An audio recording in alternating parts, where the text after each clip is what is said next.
చాలా కాలం క్రితం ఓ నిశ్శబ్దమైన కొండ ప్రాంతంలో ఒక గొర్రెల కాపరి ఉండేవాడు.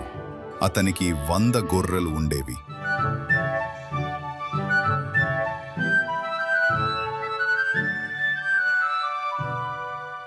ఒక్కొక్కటి అతనికి ఎంతో ప్రత్యేకం, అతని హృదయానికి ప్రియమైనవి. ప్రతిరోజు ఆ గొర్రెల కాపరి గడ్డి పొలాల గుండా ప్రవహించే వాగుల దగ్గరగా తన గొర్రెల్ని నడిపించేవాడు.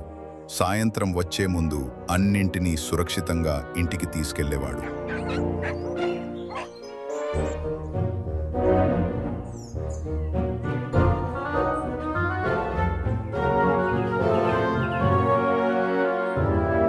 కానీ ఒక సాయంత్రం అతను లెక్క వేస్తూ ఉన్నప్పుడు ఒక చిన్న గొర్రె కనిపించలేదు.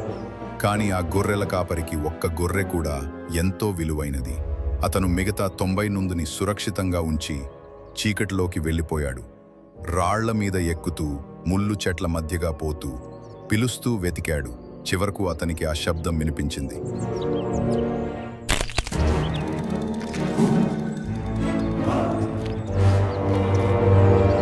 అది అక్కడే ఉంది, వణుకుతూ, ఇరుక్కొని, భయంగా.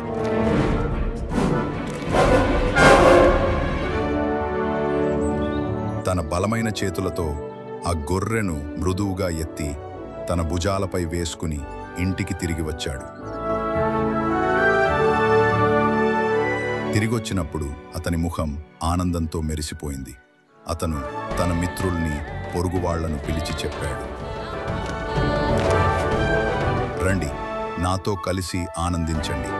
నా తప్పిపోయిన గొర్రెను నేను తిరిగి పొందాను. ఈ కథను యేసు చెప్పింది దేవుడు ఒక్కొక్కరిని ఎంతగా ప్రేమిస్తున్నాడో చూపించడానికి.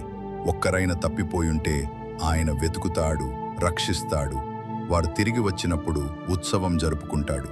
మీరు ఎంత దూరమైనా దేవుడు మిమ్మల్ని వెతికేస్తాడు. ఎప్పటికైనా మిమ్మల్ని చేరుకునేందుకు వస్తాడు.